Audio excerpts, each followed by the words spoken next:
During planting season, nothing settles down on Dion Breslau's farm near Bultfontein in the Free State. However, where a multitude of tractors and implements were used in the past to prepare the soil and plant the crops, a much quicker process is followed nowadays. Today, planting is a pleasure when Dion's 2 Equalizer SL minimum tillage planters, each hitched to a strong tractor, take to the fields that are 4 kilometers long in places to plant each kernel with perfect precision.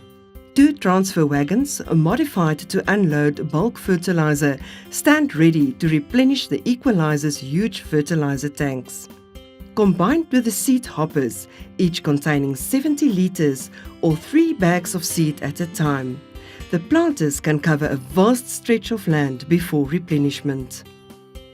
Dion and his people have been using Equalizer's wide frame technology for quite a few years.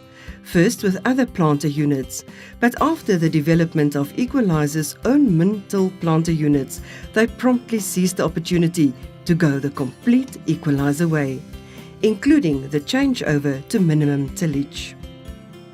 I think cost was the main factor that forced us into a direction where we considered options for saving money.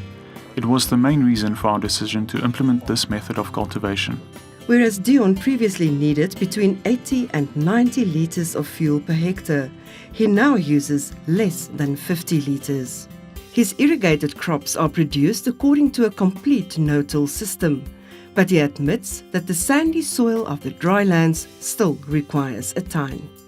Yes, with our many sandy fields, we have a problem with strong winds blowing everything away. We find it important to keep as much of the material as possible on the land, and I think the planter is very well adapted to shift material out of the way without working everything into the soil. Tibotec's min-till Equalizer wheat planters have proved themselves to be widely acclaimed and popular for more than a decade now, and all indications are that the min-till maize planters will be as popular. Definitely, this year's sales figures alone show that 2/3 of the sales made were towards the minimum tillage maize planter. The 12-row 914 SL model that runs on the neighbouring farm of Piet van Rensburg boasts a new frame design that makes it easier for the team of engineers in the Cape to adapt rows to the specific needs of farmers. Dedicated technological development, ample research and 2 years of field tests produced a planter with accurate, constant and independent seed and fertilizer placement that farmers may depend on.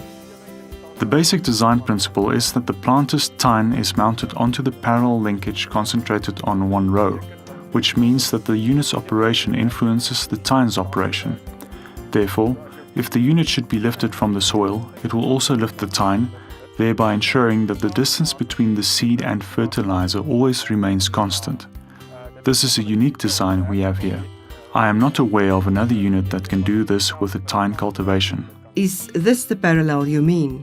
Yes, it revolves around this parallel linkage that remains constant, and then this parallel linkage that enables the whole unit to pivot. The planter has a hydraulic breakaway action, thus eliminating the cumbersome replacement of shear pins. The cylinder can also be adjusted to exercise the desired downward pressure for the particular soil type and to effect the smooth operation of the unit. You can also adjust the tine's working depth from approximately 130 to 250 millimeters. Seed depth control is quite simple to adjust, and it is basically done with your depth control wheels. There are 7 different increments, each 13 millimeters deeper, and it basically breaks the wheel in order to place the seed at the desired depth. An Equalizer farmer may well know that he can depend not only on the most advanced technology, but also on a team of experts who are always ready to render support with prompt, knowledgeable service, readily available parts, and reasonable prices.